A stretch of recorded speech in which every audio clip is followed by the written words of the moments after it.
you guys for joining us on another episode of ASKJMO. Today I have a special guest, a friend, Miss Jennifer Johnson. Thank you for joining us. So, with this being the month of September, and one of the topics of September is suicide awareness slash suicide prevention. Due to recent events, which I'll let you share as much as you want, I've asked you to come on because I think it's very important for others to share a story. I experienced it with two people in my life, but one's been over 10 years and another's been at least 7 years. These were people that are very close to me in different types of relationships. My son's father and my first cousin, who I've had very close relationships with, but nothing is close as you. Mm-hmm. So if you can go ahead and share with our audience what recently happened. So my son, my only child, committed suicide this past March. So it's still very fresh and very raw for me.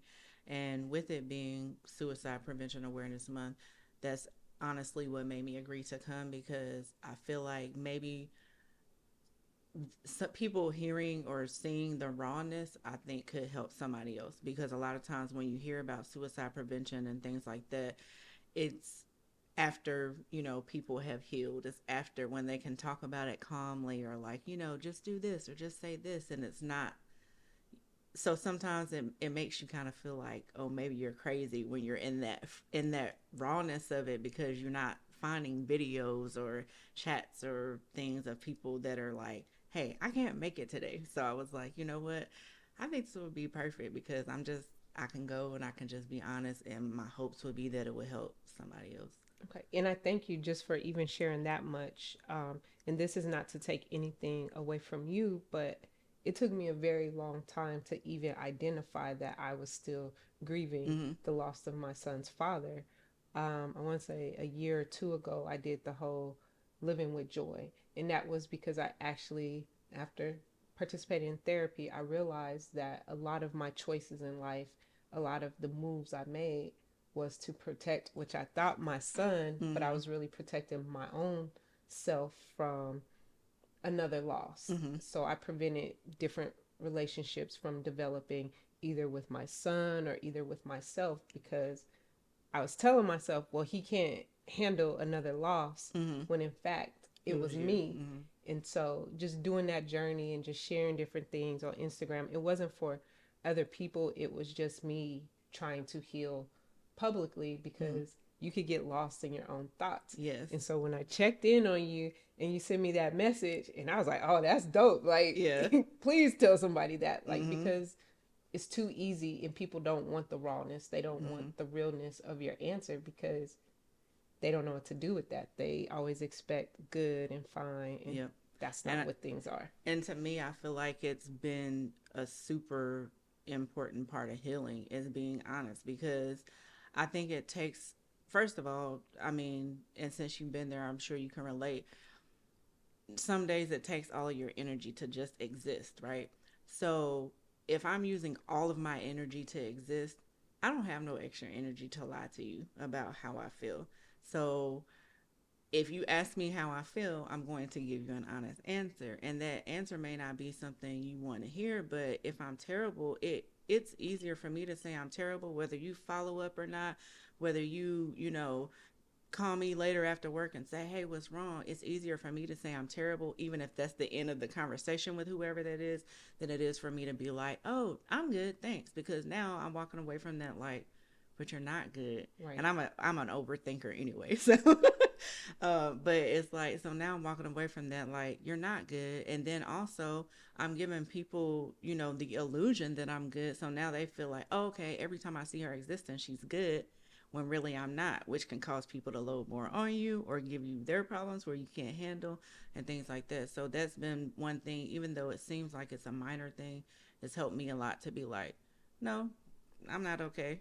Maybe tomorrow, but not and today. It's not a low thing. Like, it's huge, because there's so many people who struggle with just identifying their own feelings and acknowledging their own value and their self-worth, and by you telling people I'm not in a good space, you ask so you're going to get it, Mm-hmm. that is setting your boundaries also to let people understand, okay, she's not in a space for me to unload anything else on her. In fact, she might be in a space where she needs to, at least just talk. And Mm-hmm. you being honest with yourself and putting it out into the atmosphere allows you to acknowledge those feelings, but really just put them out there and let it sit there. Because so many times people deny how they're feeling and they start losing, themselves. Mm-hmm. And then you get in this place of loneliness or depression, and you're like, I don't understand why. It's because you denied your feelings for so Mm-hmm. long that you lose sight of who you are. So I'm going to commend you. And I think it's a great thing that you're putting yourself out there and being honest with people, because unfortunately, that's the way of the world, that we're not honest with Mm-hmm. ourselves about how we're feeling. And since we kind of started there, that's the question we're going to start with instead Okay. of the other questions. So you got sent a list of questions. And I actually have another question I'm supposed to ask you, that the last guest asked, but I don't have it on me, so I'm gonna make up a question for you. But we'll ask that later. So, what I the question that I had asked you is, "How are you doing?" Right?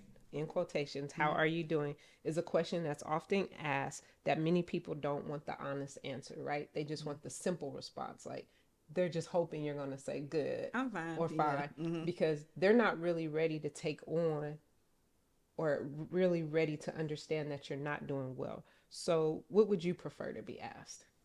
So I actually don't mind being asked how am I doing. Okay. I I'm okay with being asked how am I doing if the expectation is not for me to say something that's just going to get them to go on their way. So, and I think a lot of times people ask how are you doing, and in their mind it's like their fingers are crossed, like please say okay so I can go on about my business. And I don't think you should ask somebody how they're doing if you don't if your plan or intention is not to listen to how they're actually doing.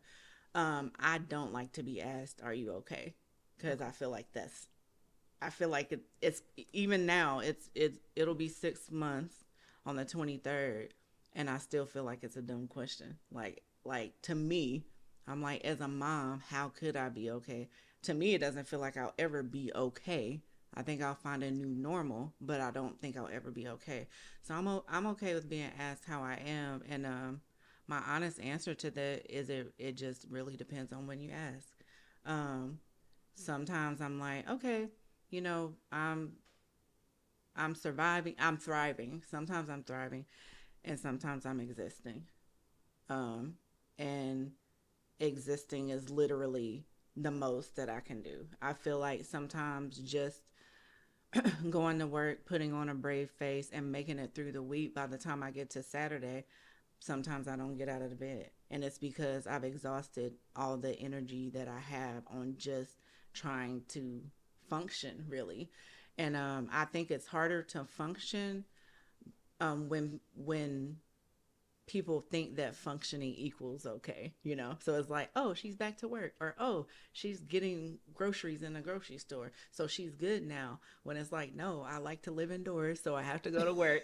And, you know, I like to eat, so I have to get groceries. It doesn't mean I'm okay. And then, you know, like I said, when people think you're okay, it's kind of like that heaviness or that, you know, overlooking like I call it common sense things, but it's really not. A lot of the things that have offended me during this time, it's been people with good intentions. So their intentions aren't to hurt my feelings or piss me off, but they just say things that feel ridiculous, you know, to the person that it's happened to. So I would say I'm I'm not okay. I think some days I'm in shambles.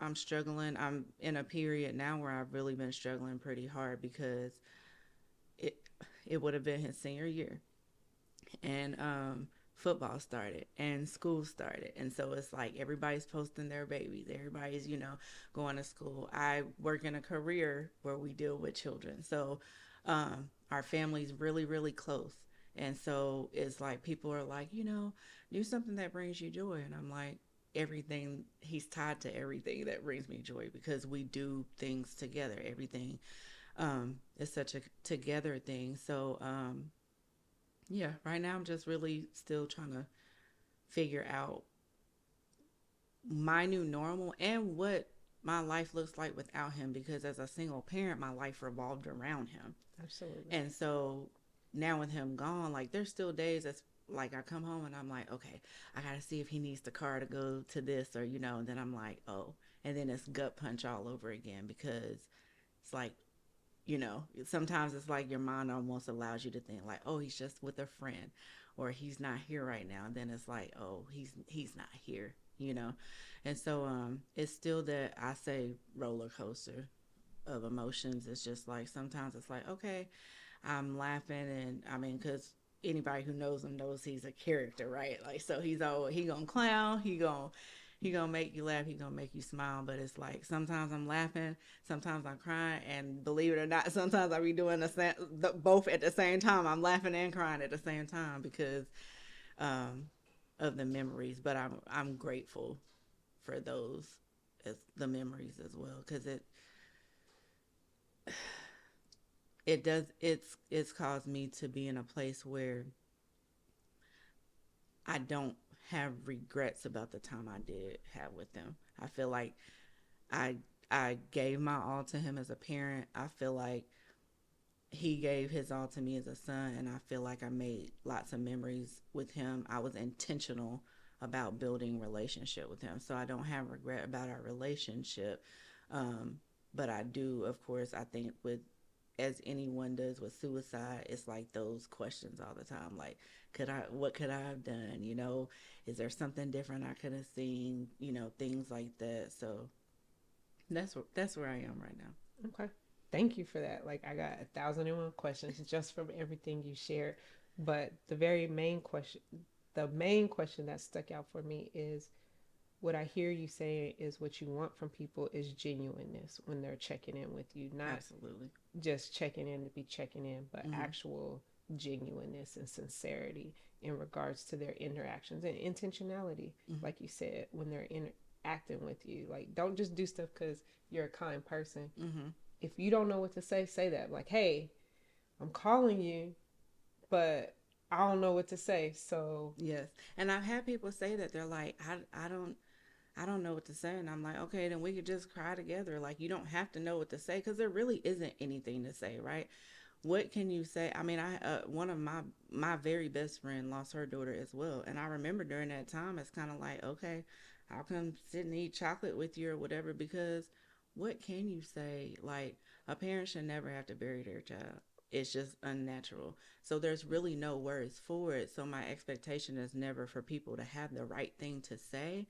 It's just try not to say the wrong thing. Because I one of my big pet peeves is people trying to tell you to heal how it works best for them. mm-hmm, For instance, I think males are like driven by like keeping busy. So a lot of times the advice that I get from men is like, "Oh, just stay busy. Oh, make sure you come to work." And I'm like, no, y'all are irritating me at work. Like that is something that helps you, but that's not something that helps me. And so if you say, how can I help? And I'm like, hey, let's come sit and watch a movie. And then you're like, oh, well, no, I think maybe we should go out and get drinks and popcorn, when I've literally told you exactly what I want.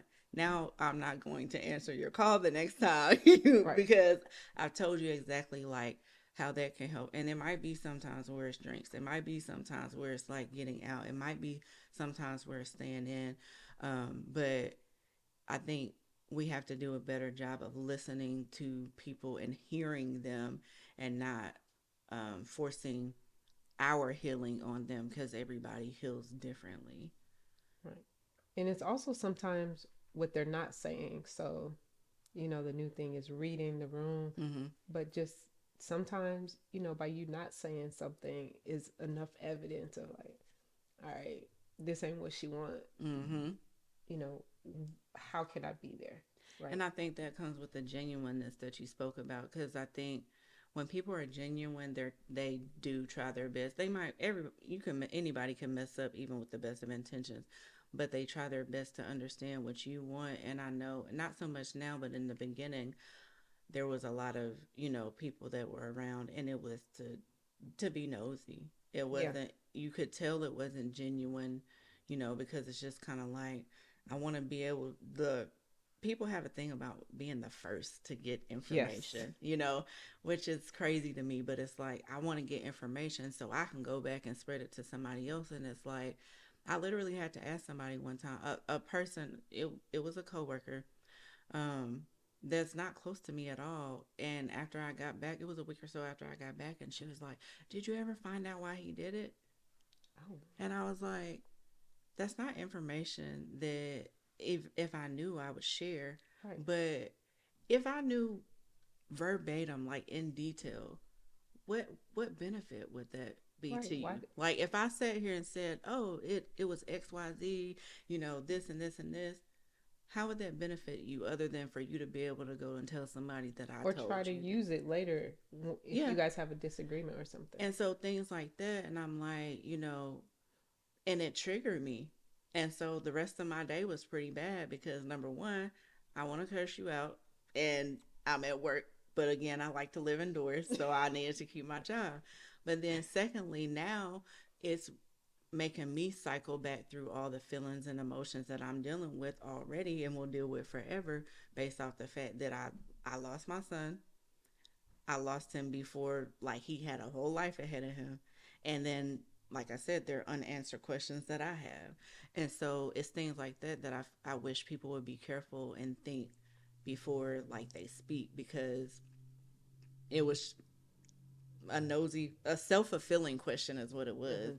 And now you've messed me up for the rest of the day because you asked a question even if you thought it was innocent. It's like I feel like if you had taken a couple of seconds to think about what you were saying, you never would have asked me that. Right.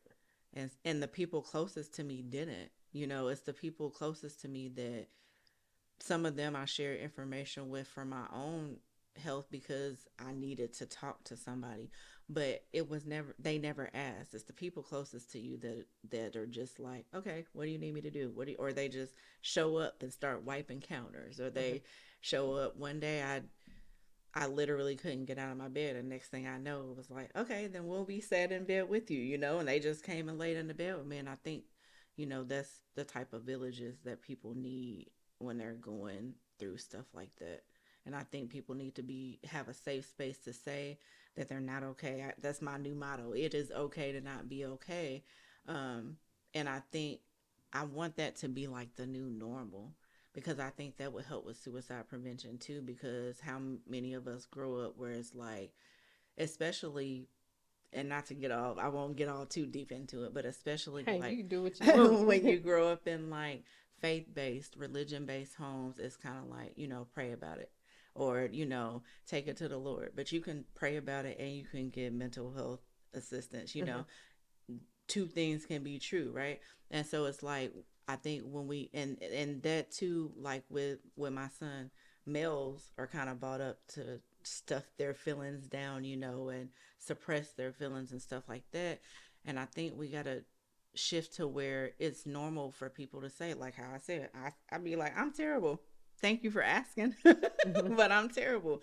I think that needs to be the new norm. I think we all need to be okay, but especially males, to with saying like I'm not okay because then I can help you. Right. If you're telling me you're okay because that's what you've been conditioned to do, I can't help you because I don't know. So for me, I would hope that that's something that comes out of it is that even if it's one person like listens to this and is like, okay, I'm gonna start telling people I'm terrible, Mm-hmm. that would just one person. If we can make a difference in one person, I feel like it snowballs. But that's something that I hope will be a takeaway from this because it's hard. It's hard to walk. It's hard enough to walk around and live without having to pretend that you're something you're not or that you're better than you are. Right. So, So I think you're, like you said, you're already doing a great job with the vulnerability, allowing yourself to be open. I've had maybe one or two guests previously, both males stating, it's them allowing themselves to be vulnerable, to mm-hmm. seek out that help. And yes, as women, we're told that it's okay, you're emotional and all that, but people don't want to be identified or labeled as Mm-hmm. being emotional. But just because you're asking for help doesn't mean that you're an emotional person. It doesn't mean that you're weaker. It means that you are identifying a need that you have. Mm-hmm. But then we also have to keep in mind too that when you do ask somebody for help and they're not able to help you, that Mm-hmm. they have to be honest in that situation too. Like, I don't know how to help you, but Exactly. I will help you look for some help, Uh-huh. or I could sit right here and we could, Yep. like you said, we could just lay here together. I can clean off your counters. I can do this, Mm-hmm. but still acknowledging what you can and what you cannot do for that person. Because the way that I help you may be different than the way your sister's going to help, than what your Absolutely. dad's going to help, than what, a close friend or the coworker. The coworker Mm-hmm. helped you realize, okay, this is a boundary for me and Mm-hmm. I'm good on you. Yeah. And so it's even being able to reframe that. Like, yes, she upset you, but that also allowed you to see a boundary that you have. Mm-hmm. Like, okay, so I'm not okay when people ask this or Yeah. when people cross that line. And this is how it's making me feel. So, for my own health, my own benefit, my own house, Yeah. I'm going to remove myself from this situation, right? Mm-hmm. Okay. Um, Man, every time you say something, I'm like, okay, let me ask this, let me ask that. I do want to identify that because I do know your family. When the balloon release happened, I had a few people reach out. They was like, "Hey, your friend, is she okay?" I don't know what you're talking about. What friend? Mm-hmm. And they're like, Jennifer. I was like, I know like three Jennifers. You got to be a little bit more specific. And so they're like, the one whose son played football. Okay, now that narrows it down to two. The tall Give me one. some more. And That. so, no, look, you see what I'm saying? You definitely not the tall one. And guess what? Y'all both the same height. So I'm just like, yo, I don't know who you talking about. And they was like, her son the same age. I said, listen, what is it? What happened? Mm-hmm. And they let me know, and I was like, oh. They was like, do you know what happened? Clearly, I don't. I didn't even know who Mm-hmm. you're talking about, but that's not my place to share. That's her Mm-hmm. family. And so when they were like, oh, well, did you know about the balloon release? I was like, well, I did send her a text. Their family's really close knit. I don't know why you would know. Are you sure this is true? Mm-hmm. I had all these questions in my head, so now I'm getting frustrated because I'm like, dang, y'all just about to do something that this family might not know about, and Mm-hmm. I know how close knit they are, and like if they wanted people, like I'm getting mad for you, and I don't even know what's going on. So I was like, I'm gonna just show up because I'm Mm-hmm. about to be pissed for them. They already got a lot going on, like no. And so I reached out, and one of the first things I said, well, how is your dad doing? Because I Mm-hmm. know how tight they were. So I was Mm-hmm. like, well, I know you're having a hard time, but I'm sorry to skip over you. But how is your dad Yeah. doing? Right? And so all this stuff is going on, and just being able to see all the love and Mm-hmm. the support for your family and for your son was huge. Like I couldn't even be mad anymore. But like Mm-hmm. I literally was driving up to Liberty Park like I'm pissed. Like And see that all of everything happened so fast, and I think a big part of that was the nature of him being a teenager, mhm, because even with the day of, I had to make a Facebook post before I really even was out of could shock, take it in, right? because I mean, he it's common knowledge that he sent a video out to his friends on IG, and then it so it spread like wildfire because kids started showing up at the house. They're Yeah. leaving school, and I mean, to the point where the police had to block the road off. Like, these kids are leaving school. They're in shock. They're in disbelief. And so two of his friends got there before they blocked the road off. And so I was like, okay, I'm gonna have to confirm it because it's already gonna spread like Mm-hmm. wildfire. And then they were gonna sit down the team, tell the football players as a team, which I actually went up there for that, and well, after that. But it just spread so fast, it really kind of um I say forced my hand on some of the ways I handled things, because, like I said, I did have to get out of confirmation. I had to call the people closest to us because I didn't want them to find out by social media, because again, it's that need to be the first Yeah. person to that tells and stuff. But I had a lot of people that kind of were defensive of our family, like, wait a minute, you know. But it ended up, it was one of the kids that did it. And so when we found out about it, I was just like, whatever helps them heal, we want to be a part of it. So I was like, I'm going. And then, you know, my family's like, well, you going, we all going, Right. because you ain't going by yourself. Right. And we showed up, and I mean, I already was crying down there, but as soon as I hit that part and saw, I mean, because most of the people there were there for him, and it was way bigger than I could have ever imagined. And I immediately lost it, because I'm like, I wish he knew that he had this much of an impact. I was like, you know, I called him Stink even during football season. I was like, Stink, you got the whole city out here, like. And so it just, it took me out. The support was overwhelming, but it just took me out at the same time, because I'm like, I wish he felt that. And then I had to tell myself it wasn't, he may not have known that he would have brought the city out like that, but he definitely knew he was loved, and he said that all the time. And he did. I won't go into big detail about it because it's personal to me, but he did leave a letter, and he did address that in the letter, that he was loved. He loved us. He felt loved. And so it just had to be something that he didn't go into detail, but it had to be something that he felt was bigger than him at that time, or that he was dealing with, that I will never figure out. But it wasn't about being loved, it was about how he felt in that moment. So then I had to change my way of thinking. I'm like, okay, it wasn't that he didn't feel loved, it was that it was this issue. So then I was like, well, I wish he felt like if he couldn't talk to me, he could have talked to one of these people, or, you know, my sister or whatever. Because I know a lot of times with me being a single mom, it wasn't that he didn't feel like he could talk to me, because we were really close. It was that he would feel like that man of the house thing, right? Like he didn't want to burden me. So I feel like whatever it was like he didn't want to lay that burden on me. But that's another thing that I would hope that people would take away from this, especially any teenagers watching, is like that's my job. That's our job as parents. Like, put the burden on us. We'll figure it out together, because I know, and without a shadow of a doubt, that whatever it was that he felt like was unbearable, we could have figured it out.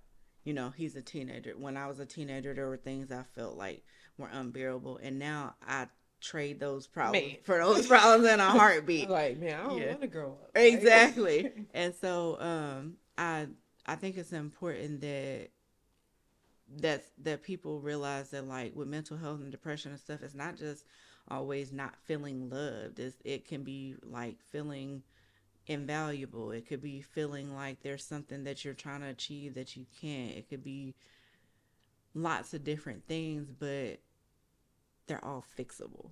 You know, like I said, I know without a shadow of a doubt that whatever it was, we could have fixed it. Because, like I told somebody, they were like, you know, what? He could have told me he robbed a bank.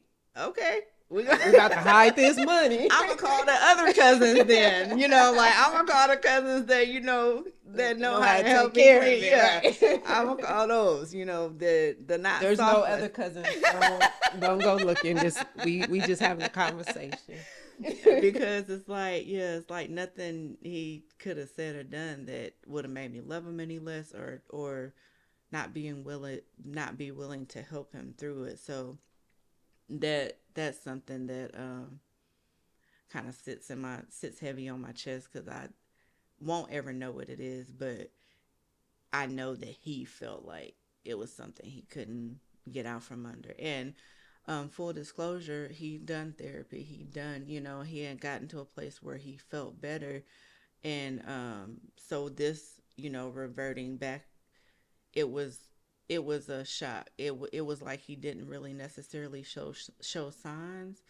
And so that's another thing I say too, is that I don't want people to think it's a one-stop shop. Like, you go and then you're done and then you don't ever have to go back. It's like a constant thing. You Right. have to It's a keep doing. revolving Yeah, door. you have to keep doing that work. And it's okay if you feel like you better and then you get worse, and it's okay if you don't feel like you get better for a while. It's okay Absolutely. if you don't feel like you ever really get better. You just got to get up and keep fighting. And I'm telling myself that Right. now too, Like you because said, it's okay yeah. not to be okay. Mm-hmm. Because there's some days where I'm just like, I'm gonna get up no matter what. Every day I try to take a shower. I feel like if I take a shower and I get back into bed, I've accomplished something for that day because I got up and I took a Hey, a shower. win is a Yeah, win. and sometimes that's the best I can do. And sometimes it's I can go to work. And sometimes it's like we had a sister day the other day and I'm like, we're both down. We finna go to Dave and Buster's. And we went to Dave and Buster's and we had a sister day and then we came home and we went in our rooms and sent each other TikToks, for the rest of the night. Like that's our sister thing. We'll be like, okay, good night, and go to bed. And then Mhm. she go to her room, I go to my room, and then we'll send each other TikToks for another hour. But it's just like whatever you have to do, whether it's sending TikToks or playing some mindless like Monopoly Go. I be on Mhm. Monopoly Go just because it's something I don't really have to think about. Mhm. I think whatever people have to do to get through the day, I feel like that's okay. Like people will have you think that like chasing success is the only way you can get through the day. Sometimes success is a shower. Yeah. Sometimes success is, I didn't beat anybody up today. Hey. Yeah, sometimes success is, I washed my laundry, but now it's in a basket by the bed. Okay, it's all clean. Right. At least it's clean. Yeah. And in my case, I'm like, nobody's sleeping in my bed. So that's my man, for that day. Like, That's okay, what I'm keeps just me going to, yeah, comfortable, right? put these warm clothes over here and we're going to go to sleep. They'll be there I for think all, tomorrow. all single people do that. That's our extra drawer. Uh-huh. Hmm. But man, you just dropped so many jewels, and I am very thankful for you to even just acknowledge that single mother piece, Mm-hmm. especially being a single mother of a young male. Is that, they're like, man, you my mom. Like, I don't want to make you have to Mm-hmm. worry about anything else. But that's what I signed up for Mm-hmm. when I decided to become your mom and stay your mom. Yeah. Everything stops when it comes to you. Mm-hmm. Like, you are my priority. Exactly. I might be working 30 hours in a 24-hour period, but you say, well, let me tell y'all this. It needs to be legit. Legit circumstances, not, oh, I forgot my lunch at home. Right. Shout out to my son. But Yeah. anyway. No, they call the aunties for that because Dexion was good for that. He knew I was gonna be like, okay, you knew you didn't get your lunch money this morning. He would call his auntie because he knows she gonna bring it. She gonna fuss, but she gonna bring it. Yeah, I can see that happening. Mm-hmm. Like I said, they're a very close knit family, Mm-hmm. and he knew what one wouldn't do, the other one would. Mm-hmm. But I think, again, it's important just for other single mothers as well as mothers of sons, regardless if they're single parents or not, just to understand that our teenage sons do have this burden that they put on themselves that they're Mm-hmm. not supposed to put that pressure on their mom. Mm-hmm. And so it makes them hold back some of their emotions, some of their feelings. I have some male adolescent clients, and my first thing is, did you talk to your mom? They looking at me like, that's why I'm here talking to you. Nah, that ain't gonna work. You need to be Talk to able your to mom. build that Mm-hmm. relationship. Like, I am here to help you learn how to communicate, but this person got your back before I will. Mm-hmm. And they're like, so that's what we're doing. Okay, well, I'm not gonna talk. That's fine. I got time. Mm-hmm. But in this time, I'm gonna start saying all these things on how you can communicate with your mom. Mm-hmm. It's easier said than done because, Yeah. like you said, you look back and like, I didn't really want to talk to my parents about Yeah. that. And it's just us as parents also allowing the door to be open, right? Mm-hmm.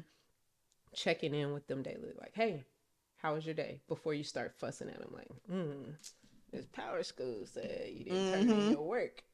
Before you jump on their case, hey, how was your day? Because you don't know. They may have had Mm-hmm. a very overwhelming day. And so for you to come straight at them, like, what's going on with this grade? Mm-hmm. Or why is your shoes at the front door?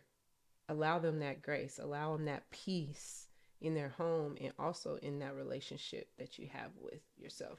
And also, I think I had to learn, especially when we got into our teenage years, because that's when they changed, right? And Man. he went from this really quiet, kid to like having this personality, and I had to learn that going back to that single mother aspect, it's like, we got to carry the weight of the world on our shoulders. I had to learn to be vulnerable with him, because if you think I got it all together, or you think I'm not going through anything or whatever, you're not gonna want to talk to me. So I had to be able to say, like, hey, I've been where you are, or I struggle with this, or I've done this, to open those lines of communication. And I also had to, like, when something, some of the, I won't say big things, but some of the teenage things that are big for teenagers happen, it's like, okay, you got to take that step back and be like, okay, how I react to this is going to say whether he talks to me again or whether he doesn't share with me anymore. And I think that's a big thing for parents. I actually told one of his friends' parents recently, I'm like, sometimes we gotta tell them, like, hey, I was out there, because they thinking we perfect, and it's like, no, you don't. Like, for me, for instance, I grew up a pretty good kid, but it doesn't mean I never got in trouble or I never experienced anything. And so I would tell Dexion, because he's like, you're a goody goody. That's what he tell me all the time. And I'm like, no, you see me now when I've gotten to a place where I can kill people with kindness, or where I can, like, be calm and overlook, but I wasn't always there. Like, back in the day, my mouth was reckless, Man, I and thank so, God every day for my kids. I'm like, yeah, dang, if I and wouldn't so have had it's no like, kids. but if he didn't know, like, when he hears the stories about my mouth being reckless, it's like, oh, that's something I can relate to. Because when I'm seeing mama now, you know, after the struggles, Hmm. it's like, oh, that's not something I can achieve. Hmm. So when we be real with them, then it's like, oh, okay, yeah, I can do that too. Like, she went through this and then she got here. And I think that we have to do more of that as parents, especially as single parents, because sometimes we being so tough, because, and it's not even that we're just trying not to be vulnerable.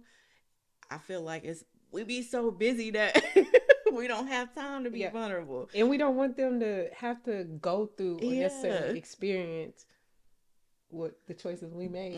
Like, Mm-hmm. we try to set them up so that they don't have to Yep. But it's like they experience want that. to know that we have lows and stuff too, because they want to know that we're human. And he said that to me once. He was like, how you asking me to open up about something, and you just always tell me you fine, you okay, or Mm-hmm. whatever. So I had to reevaluate that. Like, okay, that is true. I'm telling him that because I'm like, I don't want to put that burden on him, but Absolutely. I can't.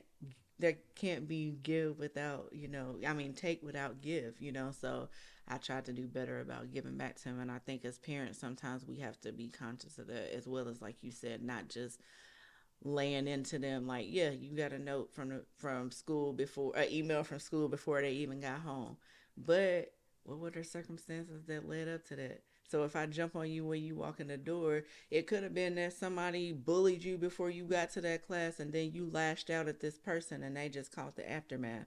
But I'm jumping on you because the email said that you punched somebody in the eye, and I haven't even tried to see what your side of the story was and stuff like that. And I think that's important too. I used to always tell Dexion, I'm like, I can work with the truth, because just don't have me go nowhere defending you and looking like a fool. Man. So if you tell me the truth, including what you did, and let me function based off of that knowledge, then we don't have no problem. But if you come in here and lie to me, or you don't tell me the truth, that's when we have a problem. And I think we have to be better, especially with teenagers, because they have so much going on. They do, especially So nowadays. much, and they have access to so many more things. And like I was telling a coworker the other day, Dexion, he was a lovable kid, so he didn't really deal with bullying and stuff. But I use He's a bullying as big an old football player too. right. Ain't nobody about to bully him.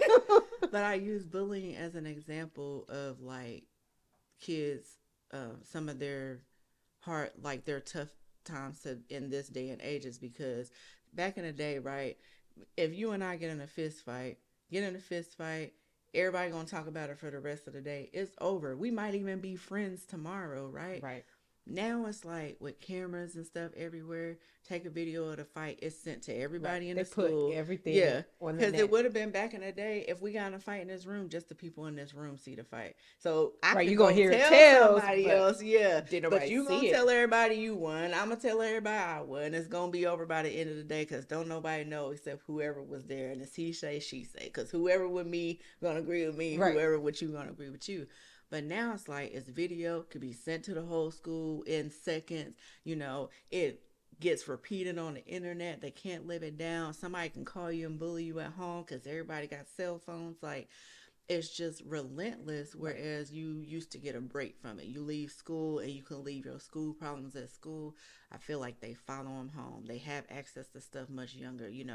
And so I feel like we have to take that into account too when we're saying, like, oh, you think you have it hard, you don't have it as hard. Like, they do Might have have it it hard. harder. Right. Yeah, they do have it hard. They do know they're not paying bills and stuff, but that not paying bills is not an Right. indicator of That whether they, cyberspace is yeah, killing these kids. yeah, it absolutely is. And so I think that we have to tailor our parenting to this day and age too. And Right. not just even parenting, just reaching out to teenagers in general, people who mentor, people who have church groups, people who, work. If somebody might work the Crow Center that comes across kids, we have to keep in mind that, like, these kids, like, are impressionable, and they have so many things coming at them, just like any piece we can provide them at any time, whether that's a game of basketball or a conversation or, pizza.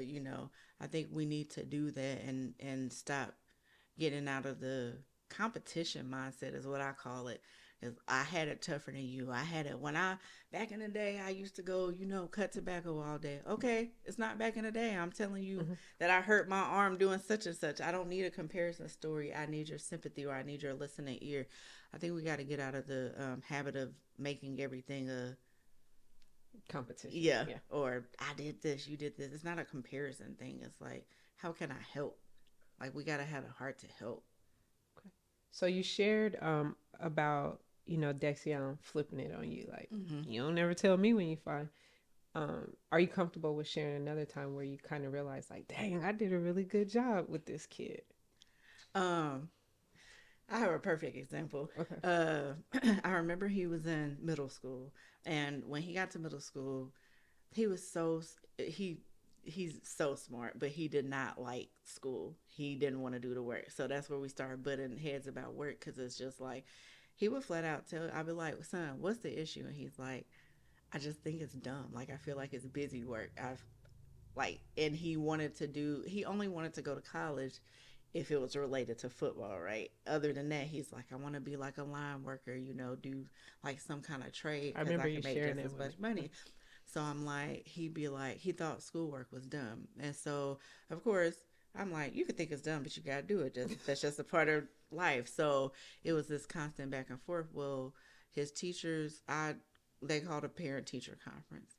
We get in this parent teacher conference. Now, mind you, I'm a very hands on parent, so I've been keeping in contact all this time. Tell me what he's missing, stuff like that. We get it at this parent teacher conference, and it's all 6 or 7 or whatever it was at the time of his teachers. And we literally go down this road, and them all telling me, that he's not doing his work, which I already knew. Like, I'm here for us to figure out solutions. Yeah. I already know he's not doing his work. And then we get to the last person, and it was actually Coach King. And he said, I'm not going to talk to you about what he hasn't done because we already know that, right? He said, I'm going to talk to you about something he has done. And he went on to share that there was a student in his class that was on the spectrum. He didn't give any names or anything. And he said, all the other students act like they're annoyed. He said, Dexion is so patient with him. He listens to his stories. He treats him just like he treats all the other kids. And he was like, it brings this child so much joy because Dexion's like considered popular, right? And he's giving him the time of day. And he said, I felt like you as a parent should know. He said, because yeah, we want him to do his work. He was like, but that says so much more about who he is as a person and his character. And when I tell you, I sat at that table and I cried because I was like it was literally, that was you are doing something right. You know what I'm saying? You're raising a good human being, because at the end of the day, grades aren't necessarily an indicator of their intelligence, right? Mm-hmm. It's just like I said, he was being lazy. But for him to tell me that, I'm like, this is you're outside of my eyesight. You're doing this on your own. You're not being forced to do this. And it made me feel like, yeah, I got something right. Like I raised a decent human being, and it's still like that. Like I said, I think that was 7th or 8th grade. This is his senior year, and that still stuck with me so much because not only was it important for him to tell me, but it was important to me because I'm like, yeah, that's what it's about. And yeah, it's one of my favorite memories because I know that he has a huge heart, but it was just to hear that, okay, he's not just having this huge heart when he's with you, Yeah. he's doing this on his own too. So And I'm sure that kind of eased up some of the mm-hmm. frustration from, Yes, like, I already know, but I'm just like, you to, still gotta do your work, but I'm right. so proud of you. But also that the teachers, there was a teacher there to see, like you said, that he's Mm-hmm. more than a kid who just don't want to turn in his Yeah. work. He is this great human being that probably doesn't care too much for education, Mm-hmm. but he does care for people. Yeah. So that's huge. Okay, so we ain't got to none of my questions. So let me ask you a question. I'll Maybe. shorten my answers. No, you good because like I said, this was just the basis. We might Mm-hmm. not get to all of them, and I'm Okay. okay with that. But I do want to. So you kind of covered a lot of them, but we already kind of talked about how suicide has affected your life. Mm-hmm. So tell me, how do sports affect your life? Um, for me, I can't remember a time without it because I have a twin and he played sports. I played sports when I was younger as well, and it's just been always we're a football family. Whether it's pro football, whether it's if my brother wasn't playing, a cousin was playing. It's my nephew still plays. It's like something that we bond over. And I mean, the Johnsons don't need an excuse to get together. We'll get together for anything, but it's one of the big things we get together for. So, sports are important to us because I associate it with in a way, with love because it brings us together. So that's whether we're playing it together, that's whether we're going to watch somebody else play it, or whether we're sitting there watching it. So um, sports has had a positive effect on me because all of my memories with it and towards it are happy, and good memories. Okay. So because you have been connected to sports for a long time, what do you think is the hugest barrier for athletes to get mental health services? I feel like the biggest barrier would be because they feel like because they're in the limelight, especially if they're a really, really good athlete, right? It's like I have to keep up this certain persona, and generally they think that persona includes not having any issues because until recently, and even still now, mental health has been considered something like a you know negative thing. And so it's like if you need to see if you need help, like you're crazy, or and especially in the black community, it was always a stigma to get mental health help. Like I said, go back to that, like, okay, just pray about it or just go to church. You can pray about it and go to church and still be depressed. And it's okay to need more help than just praying about it. And it's also frustrating to a person that has already prayed about it and that didn't work because it's like now, okay, I'm broken. Something's wrong with me because you're saying pray about it and I did that and it didn't work. So now, not only am I going to stop praying about it, but now I'm not going to bring it up to you again because your advice to me is to pray about it Right. and I'm doing it wrong or something. And so I think that it's important for athletes to know, like, you don't have to be the face of everything. You don't have to be like, or because you're the face of something, a certain sport, doesn't mean that you can't say that you're not okay. And as a matter of fact, I would flip that and say it's probably great for you to say that you're not okay, because then it lets other people know, hey, like if she can say she's not okay and she's in the limelight, or he can say he's not okay and he's in the limelight, then I can say that I'm not okay, because they did it Hmm. and people are looking at them and I'm Right. just me. And I say that everybody's somebody, but I say that because a lot of times that's the mentality of a person who's not in the limelight or who's not popular. Like, I'm just me. And so even though we're all somebody, if you're feeling like, oh, that person's more important than you and they were able to do it, then that can help be a stepping stone for somebody who doesn't feel like Right. they're as important. If they did it, I can do it too. And I think it's also important for all athletes to just remember that that's just the role they play. Mm-hmm. Like, you're still a human at the Yep. end of the day. We all experience sadness, frustration, loneliness, because that's what being a human and having emotions Mm-hmm. is. Just because at certain times of the day you're an athlete, you're in a specific role, it doesn't take away that you're a human, right? Yes. And don't tell people that they're seeking attention. That's another thing I wish people would get away from, is saying, like, when they say, oh, I want to die, or I feel like this, like, oh, they just want attention. Because I remember when John Morant, he put something on his social media, like something, and then he said bye. And I was devastated at how many people were like, oh, he's just seeking attention. I don't care if you think he's seeking attention a million times, like, me reach out a million and one, Right. because you never know, like, if that person genuinely needs help. I'd rather reach out to somebody and they were so called seeking attention, which I don't really think that that's ever the case. I really think that if you're seeking attention, it's for a reason. But I'd rather reach out to somebody and take the chance that that's what they were doing than the alternative that I don't and they really needed me. And I think that's another thing, one of those stigmas. Like, we've gotten in the habit of, if somebody says this or this, it's just, they just want to be the center of attention, or they just want people to think a certain way about them, when it's like, no, we need to get to the bottom of it. Why is that person feeling like that?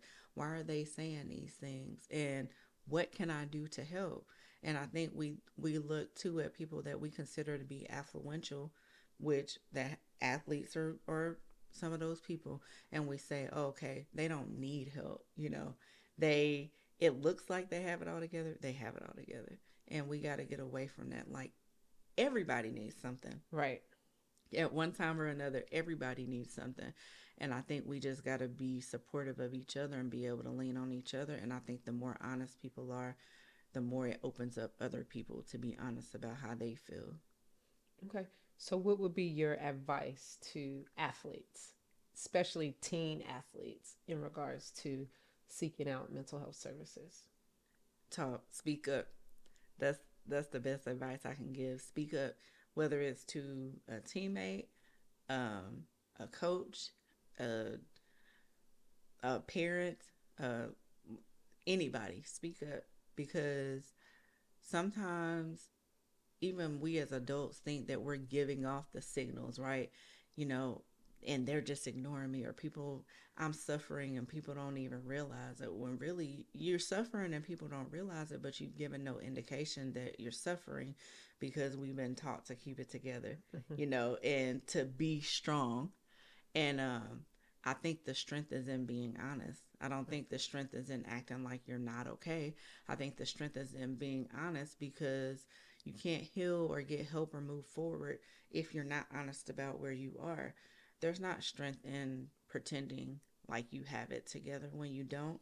But I feel like we're a generation that's come from several generations of people that's exactly what we do. It's like, that's what strength has been considered. And I think that we got to change the definition of what strength is, because strength doesn't have to look like you don't cry, or you have it together all the time, because what really is even together? Right.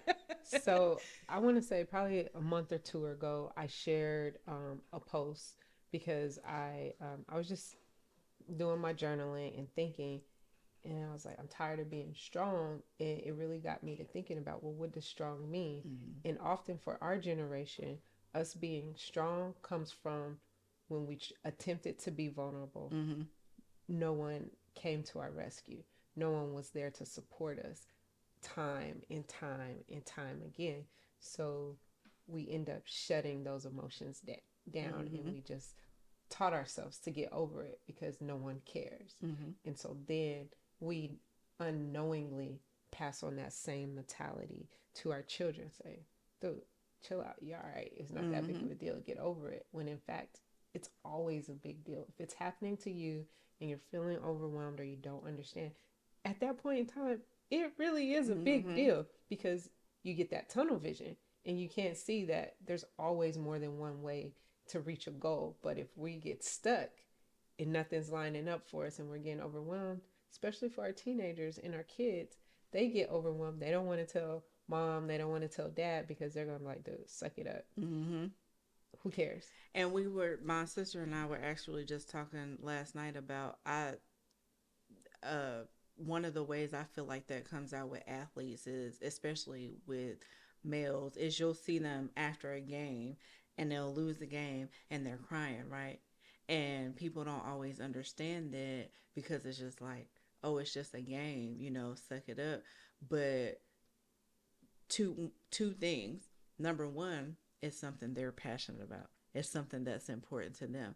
And number two, sometimes the game is the straw, you Mm-hmm. know, that broke the camel's back, but it's a culmination of all the other hurts and pains and stuff. And now this loss has allowed that overflow, and it's a safe space because as a male, it's somewhere where they're not going to get clowned for crying. Right. The other guys on their team are okay with them crying after a loss because that's something they relate to. Whereas if they broke down crying in the hallway, it wouldn't be received the same. And Absolutely. so I think we have to give like people safe space, especially males. And I keep going back to that because I can relate to that because of my son. We have to give them that safe space because sometimes it be after a game and he be teary eyed and I'm just like, you need a minute or you want a hug? And sometimes he wanted a hug, sometimes he needed a minute, sometimes he wanted both. But I wanted to allow him that space to feel however he wanted to feel because who am I to tell you that that's not important just because it's not something that's important to me? Maybe I wouldn't cry at the end of the game, but that don't mean that it's Right. wrong for you to cry at the end of the game. And so I think safe spaces are so important. And So that's something important. that just me as a parent, when I ain't in therapist mode, me as a parent, that I am trying to get better on because sometimes I see one of my sons crying, typically the youngest one. Mm-hmm. Um, dude, what are you crying for? And that tone of voice could be like dismissive, but it Mm-hmm. really isn't. It's like why Yeah. are you crying? Am I supposed to be sad with you? Am I Mm-hmm. like what do I do with this? I You can't just be crying. Like I seen what happened, but I need to Yeah. understand how we got here Uh huh. because my perspective of it is definitely different from what you've Mm-hmm. experienced. So help me help you. Like, and it's about us teaching how to communicate Mm-hmm. because social media, it's not that I'm against it, but I see all of the stressors that is causing these kids just with the immediate response, just the internet period. It Mm-hmm. is taken away from our kids learning how to be patient. It's even taken away from them learning how to communicate effectively Mm-hmm. and being able to express how they're feeling without the LOL. Mm-hmm. Are you really laughing? Are No. you just do you know what I mean? Like, are you just saying it because that seems like the socially Mm-hmm. appropriate teenage thing to do? Because if you don't agree with something, stand up. But Mm-hmm. then also the pressures from social media that they carry with inside. So I'm like, okay, dude, why are you crying? You Mm-hmm. lost. Okay, cool. But again, why are you crying? Are you crying because of the loss? Are you crying because you felt like you didn't do enough? Mm-hmm. Like, help me understand because if this is going to be the normal, then I need to prepare myself that after every time we lose, You gonna you're cry? going to cry. Yeah. And I'm not riding the car like, oh my God, you crying again? Come on, Mm-hmm. toughen up because that's not helping. Mm-hmm. And then they're learning how to push all those emotions down and say, well, my mom said I can't cry. Mm-hmm. Not really. I'm just trying to figure out why Yeah. you're crying. Because it's not computing to me, since it's something that's not important to me, or it's something that I personally wouldn't cry about. It's not computing to me why you're crying. And so, yeah, like you said, sometimes we got to be careful about that tone too, because now I've asked you this way, and now you're like, well, never mind. I ain't going to. Right. She obviously has a problem with me crying, so I'm not going to, say anything or open up, because maybe she'll think it's dumb, or maybe she'll think, Yeah. And I think, too, part of learning how to communicate comes with learning how to be vulnerable ourselves, because that's honestly, um, outside of trying to figure out what my new normal is without him, and figure out how to even want to survive without him some days. Vulnerability has probably been the hardest thing for me as a single mom, because it was just kind of like I always had to be like, I got it. And not like I didn't have a support system, because I had an amazing support system, but like in the grand scheme of things, if he's sick, I got it. If he need this, I got it. If I gotta rob Peter to pay Paul, I got it. And so getting to a point where I have no choice but to be vulnerable right now, because I can't do it by myself. I can't survive this situation by myself. So it's put me in a place where I've had no option but to be vulnerable. And I'm not gonna lie, I don't like it. Because it's hard, and it's like, especially going from, I'm like, this has been my life for 17 years.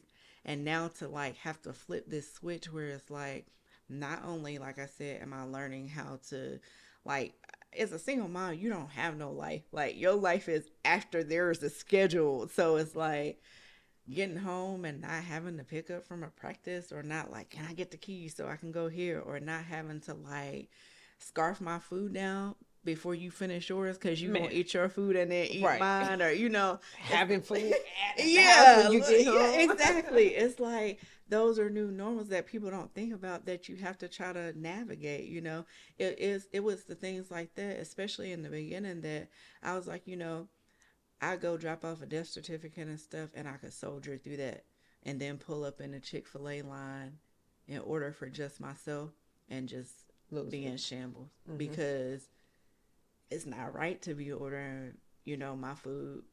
See, it makes me emotional to even think about it. It's like, it's not right to be making an order just for me, like, and I mean, because it was to the point where I'm like, you don't even have to ask him, do he want to eat? He always want to eat. And if he don't eat it now, he gonna eat it later.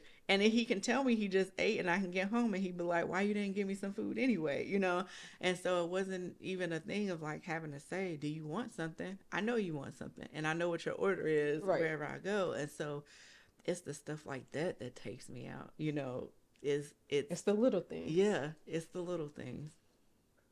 And so this was something I was going to say earlier, but I forgot because we started talking about something. But I just wanted to share with you what I do share with my with my clients. She's not my client; she's a friend. Um, that what I learned when I was still going through the process, because around his birthday, around my birthday, Mm-hmm. because I buried him on my birthday, I think about, okay, I have all these questions.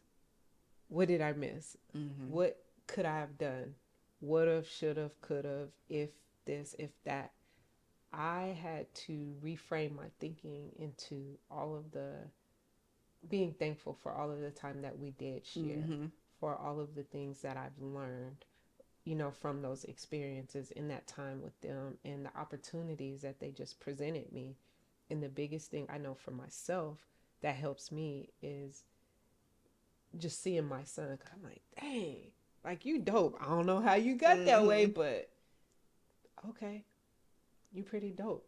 And like, even when I seen you right before the college trip, Mm-hmm. and you kind of just like, man, Dacian ain't even fooling with school. Like, Yeah. he trying to go work at a factory. I'm like, okay, if Yep. that works for him, But I want to that give him works for all the him, right? But you was opportunities. like, but he's Uh still huh. going on this Yep. trip, right?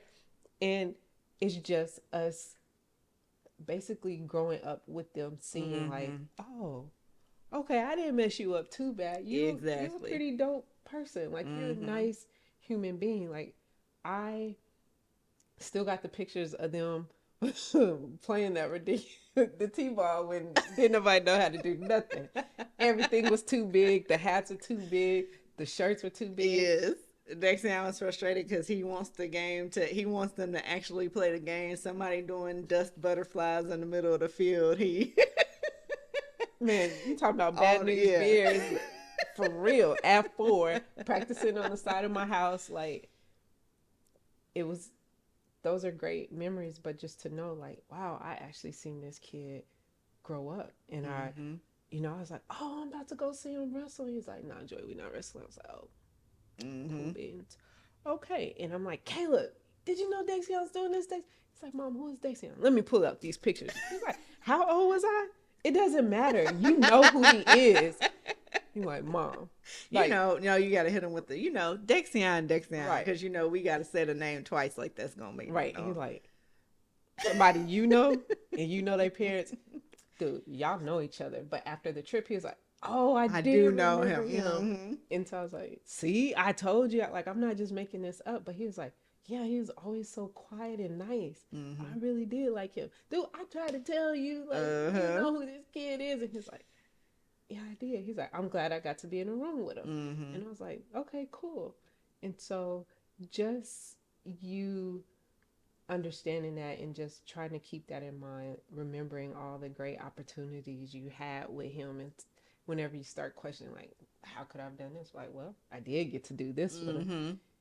It doesn't take away the sadness, Yeah. but it does kind of bring some of that happiness Mm-hmm. to lessen some of the sadness in that moment. Because there's always, and I really hate using the word always and never, but it's, how old am I kid? 17, yeah. So it's been almost 12 years Mm-hmm. since his dad's been gone, but I'll catch myself having these like overwhelming sad thoughts, and I'm like, Mm-hmm. why am I thinking about this dude? Like, I'm like, oh, it's that time of the year. Mm-hmm. It comes now. It becomes a seasonal thing for me, Yeah. and not even recognizing like where'd this come from, and then I Mm-hmm. realize what time of year it is, and I'm like, oh, and it just happens. Mm-hmm. And so just allowing your own self that grace is very important. Don't be hard on yourself, like, oh, I'm just tired of it. Yeah. Because I feel like the more emotional you are, the closer connection you have. Mm-hmm. And that's even a celebration. And Yeah. by you celebrating your wins, I think that's huge for, again, all my clients before we get off any session. What was your win? Mm-hmm. I'm tired of answering that. I don't care. Like, you have to be able to acknowledge, even if it's you showing up for therapy and you're Mm-hmm. frustrated, you showed up. That's a win. Like, you acknowledging, man.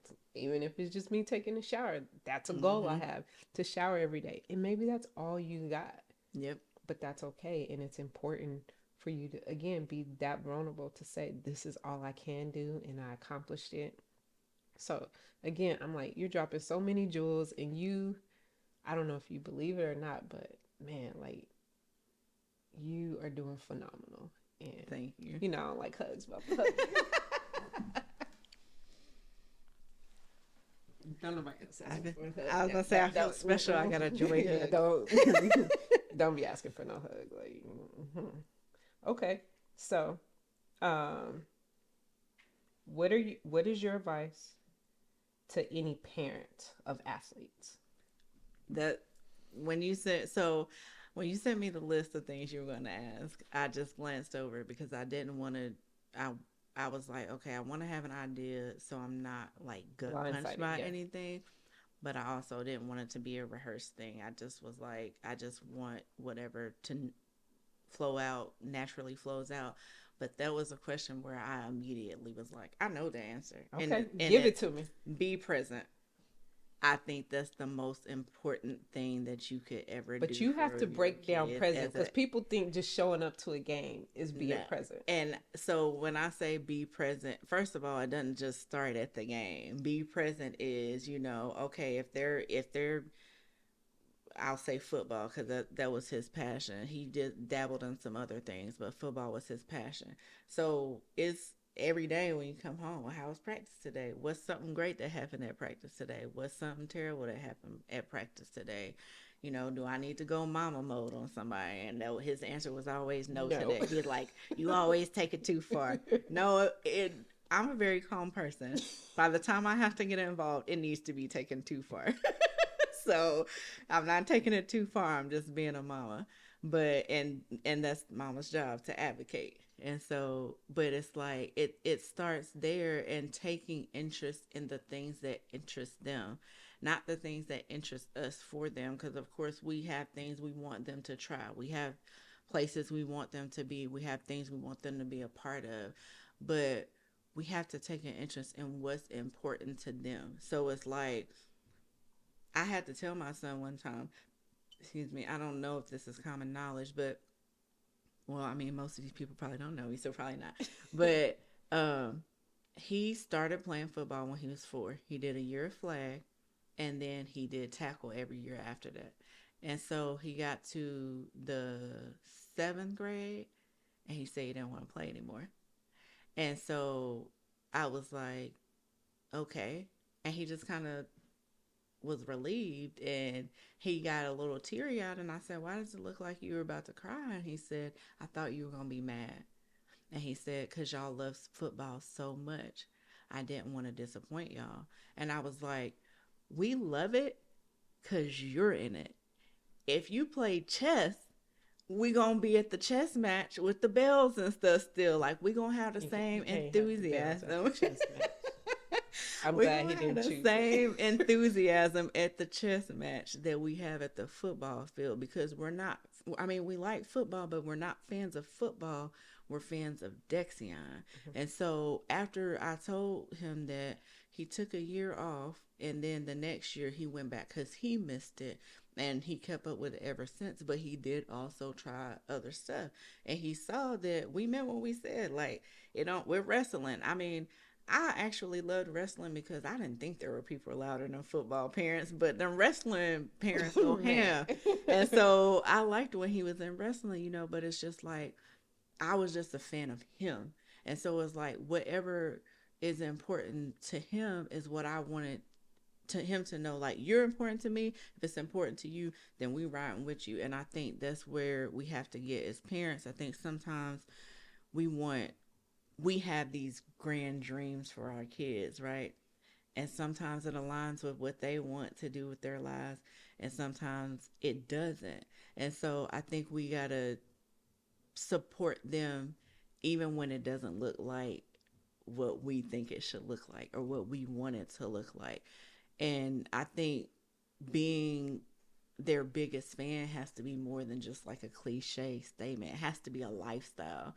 And it was funny earlier when you were talking about getting like joy and stuff from those memories, because I literally say all the time, I feel like it's been a blessing and a curse that we were so close, because it's been a blessing because I don't have regrets. I know that I was intentional. I mean, there was a time when I was working 3 jobs, and I was like, okay, we're going to have to work this thing because I'm not missing no games. I'm taking them to practice because it was important to me. And I took jobs that paid less because those were the jobs where I could manipulate my schedule to still be a parent. Because I was always saying, and I'm glad now that I had the mentality, is that you can't get that time back. I don't want him to be an adult and be like, oh, okay, well, I had things, but I didn't have mama. Like, I want Absolutely. him to have memories. I want him to know his mama was there. The things can come later. And so, and now, especially with this situation, I'm glad that I did that because I have those memories. I have those things. I know he knew. Like, it got to a point where he was looking around like, okay, there my family is. Like, and if it I think maybe in his whole sports career, I maybe missed one game, and I think I had the flu or And you something. tore yourself up, Tore didn't myself up. you? But because our support system is strong, my family was still there. There's never been anything he's done that somebody wasn't there for him. But that was what was important to me.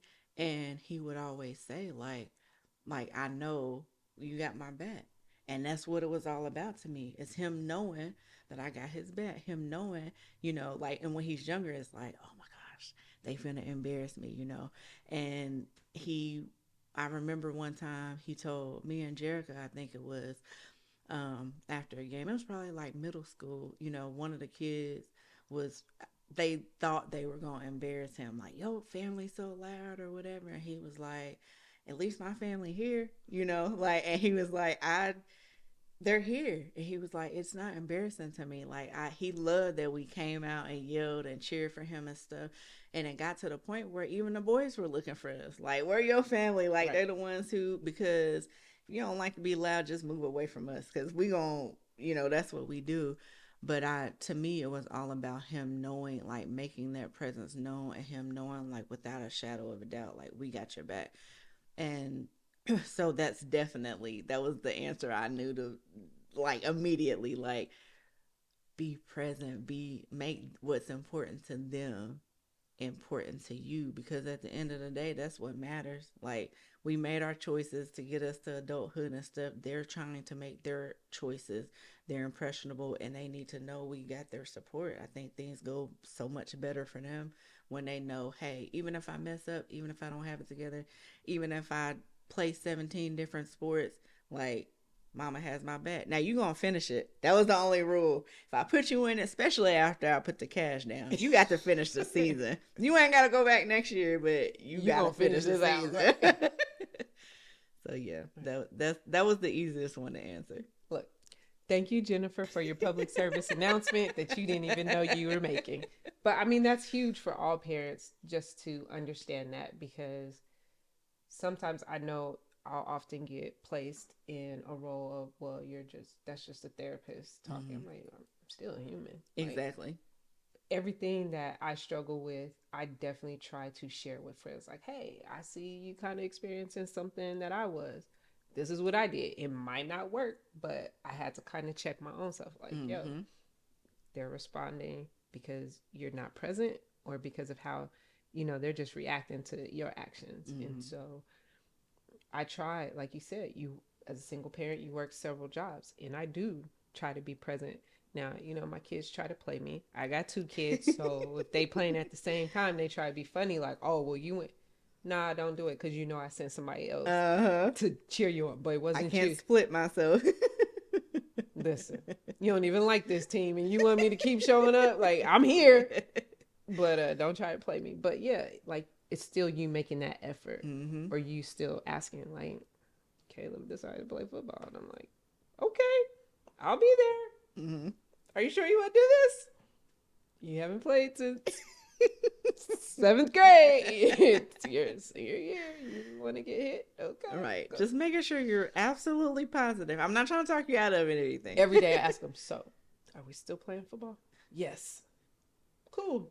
I'll be there. I mean, what else can you say? But like you said, be their biggest fan, regardless if you irritate them or not. And I do my best to embarrass my kids, because I feel like that's my job as a mom, is to make sure, passage, right, that you know that I love you, and I make sure the whole, like, hey, I'm here. I love you.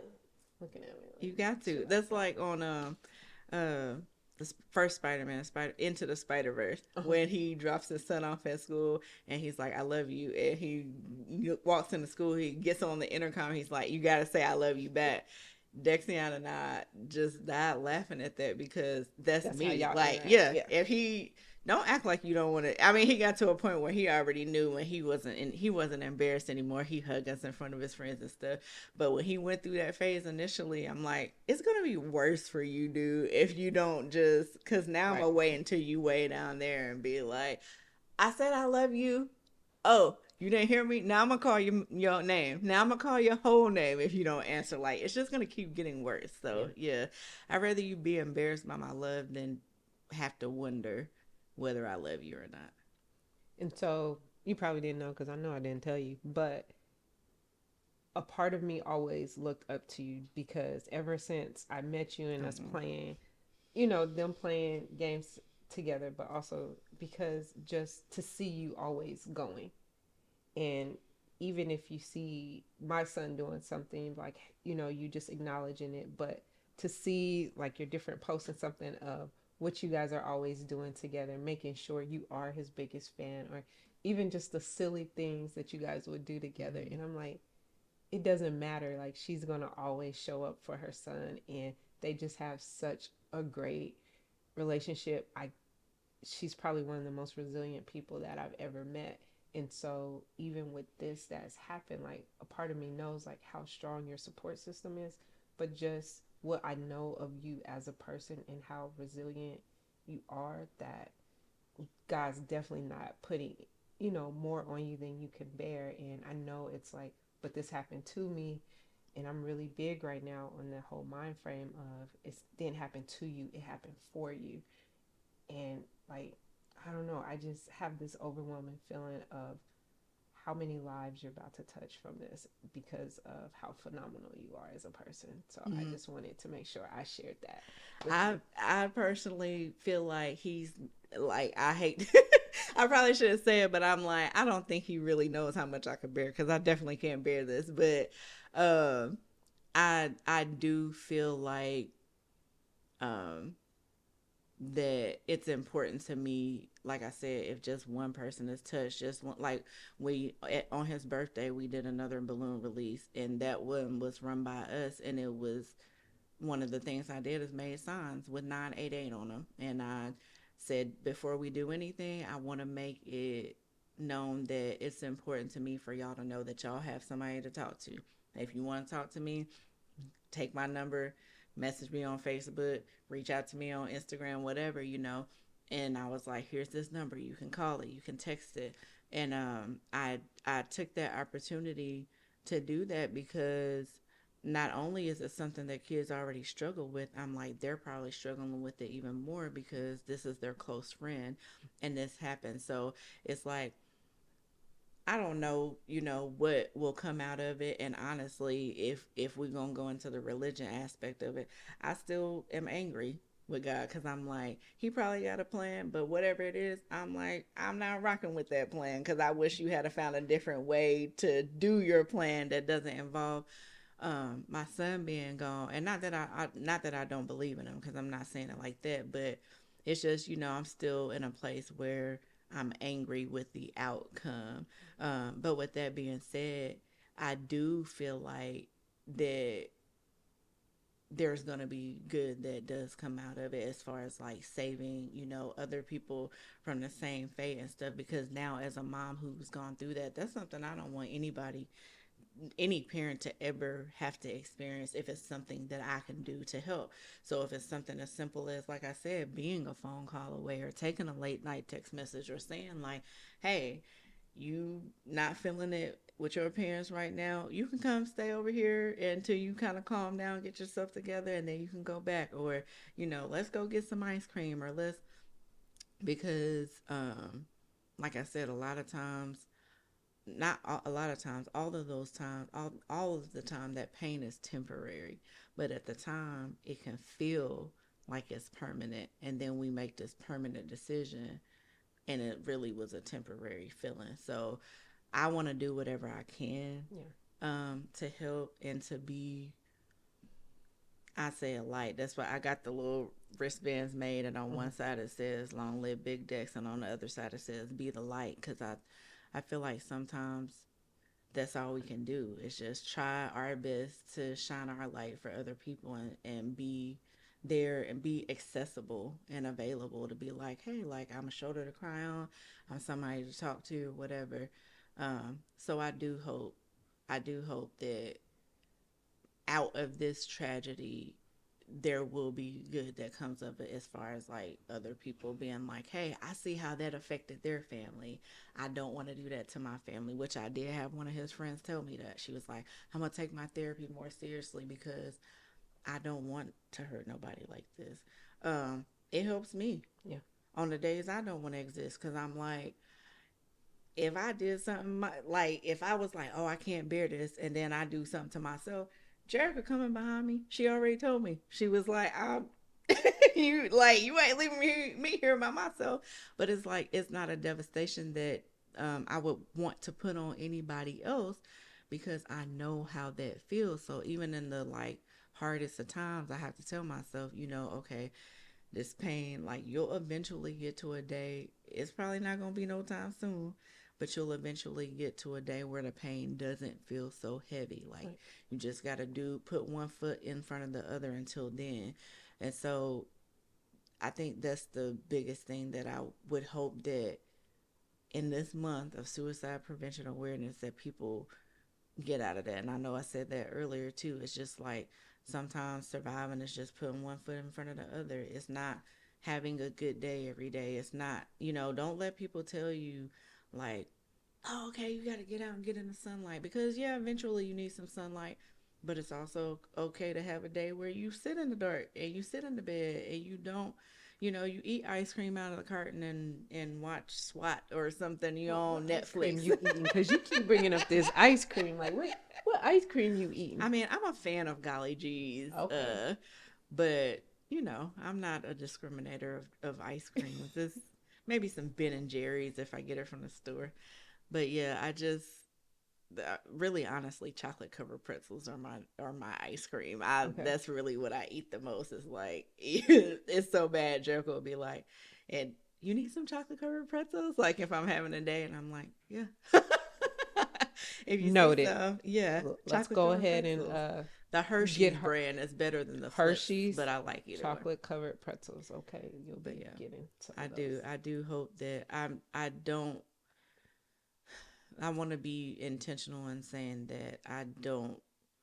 I wish that this never happened. So I don't want it to Absolutely. be like okay, I won't say I feel like this had to happen for something else good to happen, because I don't feel like that.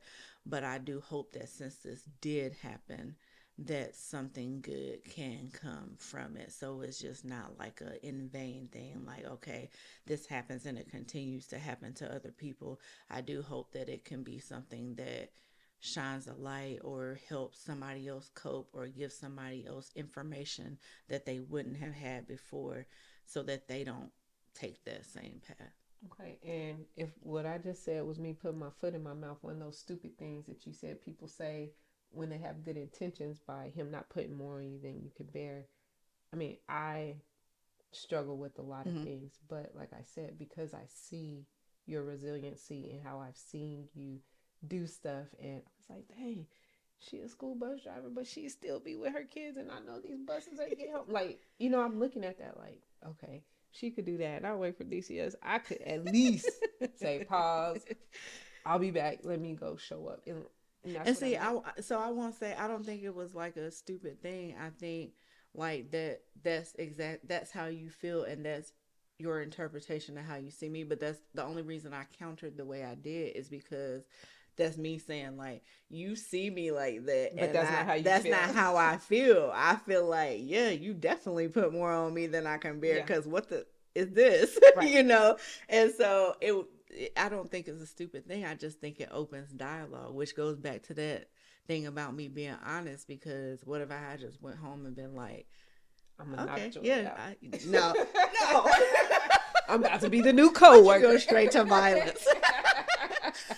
If I had went home and just been like, let you think like, oh, okay, yeah, I do feel like you didn't put more and more than I'm then I'm not. not being Yeah. honest. You know what I'm I don't saying? think people ever So feel that way yeah, in and the so that's moment why I was anyway. like, no, I think that like he's all knowing, but I'm like, I'm behind. I didn't get the memo. He didn't send me the memos. Yeah. I don't have the cliff notes. I don't have the momming for dummies. I don't have none of that, because we ain't on the same page. Right. Like maybe I'll catch up with him in 10 years, but yeah, I'm like, it's definitely more than I can bear. Me and Jerry joke. We find humor is definitely one of our family's coping mechanisms, and so one of the things we always would tell each other, even way before Dexion passed, is like, she'd say, "You're the best around," and then I say, "Nothing's ever gonna keep us down," or I would say she was the best around, vice versa. And so now she'll say, "Sister, you're the best around," and I'll be like, but something's gonna keep us down a little bit. It's like we have to tailor that a little Yeah. bit until it get to the point where it's like, maybe things won't keep us down, but that's okay. It's just like, that's where we are now. We won't be here forever. We'll eventually, you know, grow and have better and different coping mechanisms, but that's just where we are right now. We Yeah. down a little bit. We being kept down a little bit, but you know, we'll get stronger and be able to, either the weight will get lighter or we'll get strong enough to kind of carry it better. And I think it's also awesome that you shared that you're angry. Like, Hmm. that is such a healthy emotion, but we don't allow people to be angry. It's what we do when we're angry is what's not so healthy if we're, trying to cause violence. Hmm. But just acknowledging that you're angry is Yeah. a great sign that you're not okay with the situation. Hmm. And that's okay, Yeah. right? And so, thank you so much. So now we're towards the end of the show. It wasn't too bad, right? No, it wasn't Okay. that bad at all. So because I didn't get a question, you already seen what my other question was, and it was about fantasy football. Um, Me. I didn't even ask. Do Definitely you me. think you will win this season of fantasy football? Absolutely. I didn't I feel like you wasted your showtime with that question. Like you could have asked one of your other questions because it's me. Like everybody on the team knows, you know, like I just don't even feel like that was a real question. I don't even know why you wrote it down. It's me. So this is why I do love their family, because they are so competitive, and it's hard to find people, adults, that want to be that competitive. But the Johnsons never let me down. But even though my phone died during my select, and I'm the one who reset the time, it died during selection time. I'm gonna make it do what it do, and my goal is just to make sure that whenever we go head to head, Mhm. that you lose, so Your everyone knows. goal should be second or you know something after that because I'm gonna be I first. mean, That's I could that. still be second and still beat you twice. That is I quite don't think possible. so. You can try. Okay, we gonna see. And then I'm gonna be like, if you beat me the first time, then I'm gonna use my grief as a Oh, as a. I'm gonna be like, Joy, why would you do that? So don't worry about it. She done already let the world know that she gonna try to manipulate me. But I'm like, man, it's okay. well, you I'm should not gonna ask for some lose. milk because I beat you. I'm not gonna lose. It's okay. Okay, long as you know. So, the last part is a two-part thing. So you could pick, because I still forgot my envelopes. I'm gonna just leave them here so I don't keep forgetting them. But is pick a number 1 through 5, and I'm going to present you with one of those questions. Don't be trying to Now memorize I was what gonna order say they are. now I wish I Good. remember what the And numbers so, were. and So then also, hopefully you prepared a question for me. I'm gonna go with I guess two. I can't think of what the questions Okay. What is your purpose? were. Redo. No. um my honest I literally picked the question I wanted to answer the least, but that's okay. And then the only reason I wanted to answer it least is because it requires vulnerability, and like we said, I'm still struggling with it. um the my honest answer to that is i I don't know yet, because um I felt like Dexion was my purpose, Mm, and it was it was one that, like, literally since he came into the world, I was like, I was designed to be a mom. Like, I literally, that's a quote, a direct quote from me. This is what I was made for. This is what I was designed to do. I took so much joy in it. It meant so much to me, and I felt like that was my purpose. So mm, with him being gone, I'm having to figure out literally who I am. Like I said, when your life revolves around something for 17 years, and then it's like just like that, it's gone. It's like, who I'm literally, in the literal sense, having to figure out who I am. Who am I as a motherless mom? Who am I as a woman? Who am I as a, like, things that people wouldn't even think about, you having to think about, like, okay, I'm about to be 40. Before Dexion passed, I would have been like, I'm done having kids. Now that's something I have to think about. Like, do I want more kids, or am I still done? Like, is this, and if I don't have more kids, I'm never gonna be somebody's grandma. I'm never gonna walk my son, when I walk him down the aisle, but I'm never gonna see him get married and things like that. Um, just like, who am I as a person? What will I still be able to do the things that brought me so much joy if they're tied to him? Because some of the things are bittersweet. Like, for instance, going to the games. I go, I missed one so far, but I've been going to the CHS games, and they bring me joy and pain at the same time, because it's hard to be there and not see my baby out there, but it also is comforting to be there for his boys, because I know that's where he would be, and I know that it gives them a piece of him there, and they're happy to see me. They're happy that I come to support them, and then they give me a piece of him. And so it's like, because people are like, isn't it hard for you to go? Yeah, it's hard for me to go, but I think it's harder when I don't go, because I'm missing that piece. And then sometimes they hug me after, and that's every game. Like, Dexion would squeeze me so tight, trying to get all the sweat he could from his jersey on my clothes, and it would smell so bad, and I would have to ride home like that. So sometimes the guys hug me, and I'm riding home with tears, but they're kind of happy tears, because I can, and they don't do like he did where Yeah. they try to drench me in it, but I still get that faint, like, sweat smell. You're like, And oh, it, yeah, thanks. it gives me that, but it gives me that memory of him. So um I my answer to what is my purpose is um figuring it out. Thanks for that. Okay, I'm gonna give you one more hug, and that's all you're gonna get for the year 2023. Thank you so much for having me. Thank you. So, you just gotta ask me one question, and then we're pretty much done. Okay, so I didn't know I was gonna get to ask you a question. If you put it in there, I skipped over it. That's good. But I think I would say, since you've dealt with two suicides, my question would be, how is there anything in particular that stands out that you felt like helped you cope with those specific deaths? Because I know it's different for me because he's my son, but it's also different than any other death that I've experienced, because all of the other people close to me, they were sick, or they were older, or and sometimes in your mind you can justify that, like, oh, okay, well, she was 73, I lost her, but she lived a good life. She, did this, she did that. But, with suicide, it's so, excuse me, it's so sudden, and it always leaves you with more questions than answers. So is there anything in particular that you did to cope, or um, anything to deal with it, that was different for those deaths specifically? Um, so like with both of them, when I think about it, it's like I always talked.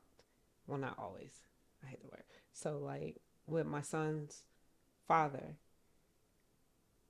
the story's so crazy is that he was with his uncle for Thanksgiving, and every now and then he was able to talk to his dad on the phone.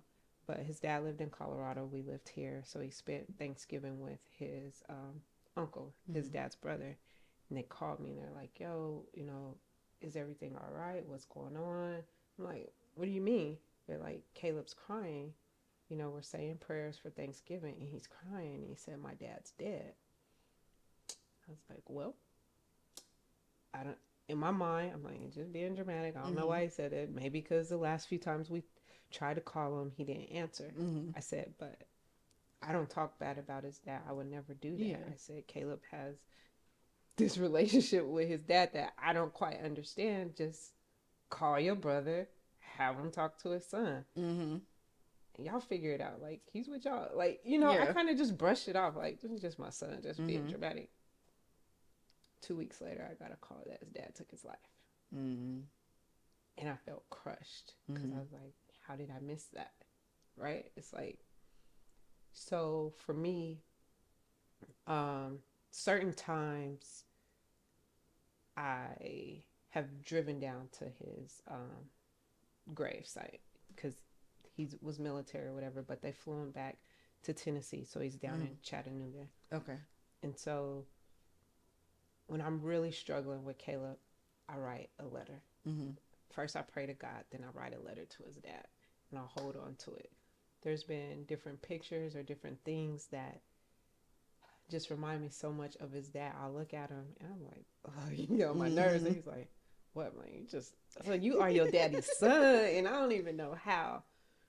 But I think it was very important for me, that kind of helped me reach a milestone in my grief, is having my son presented with his flag. We went to his gravesite, and because I've learned a lot more about the military. So I buried his father on my 30th birthday. So of course, every birthday I'm like, oh, birth and death. Like I get to deal with this for the rest of my life. And I didn't understand. And so the flag wasn't presented to him during the ceremony, which I didn't know no better. Like, I've been to military funerals because of my uncles, so I didn't understand that.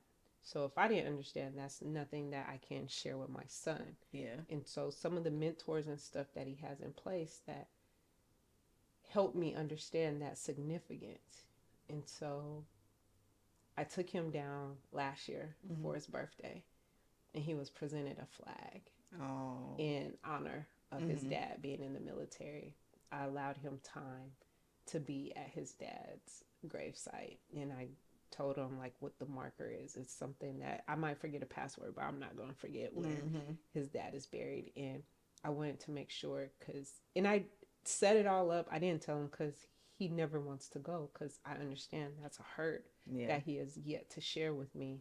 And I still make moves to like, nothing's going to hurt my son. Nothing else is. So when people do stuff, I'm ready. Like, oh, you going to tell me that this is going to affect my son in a negative way? No, we got issues, because I want to protect him, because he had that loss at such an early age. And I don't know if I was hurt because of what, where his dad felt he was at in life, because even though we weren't together, I still felt like we had enough of a connection that if something wasn't right, I mean, like, dude, you just called me about some BS. And I'm like, really? This is what you gonna tell me? Call your family. And then even that, when that conversation plays, I'm like, dang, I just dismissed him. But it was so ridiculous. And I'm like, you know what position I'm in. And this is what you coming at? Yeah. And I was like, dang, I was dismissive. Then my son had this dream. So now when he tells me he has dreams, I get a little nervous.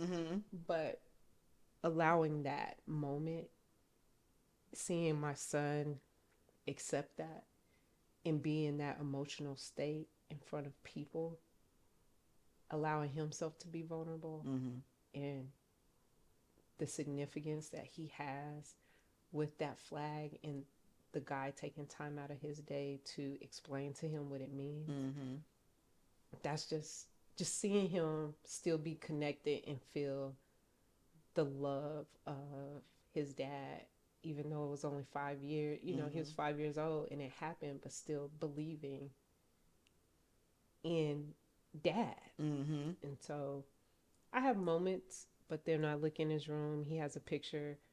I bought him a sweatshirt with his dad and his siblings on it. He wears that often. He has a picture of his dad holding him up in his room. He has a picture of me and his dad right next to, the flag. And just knowing that even though we don't talk about it, that it's still important to him helps me.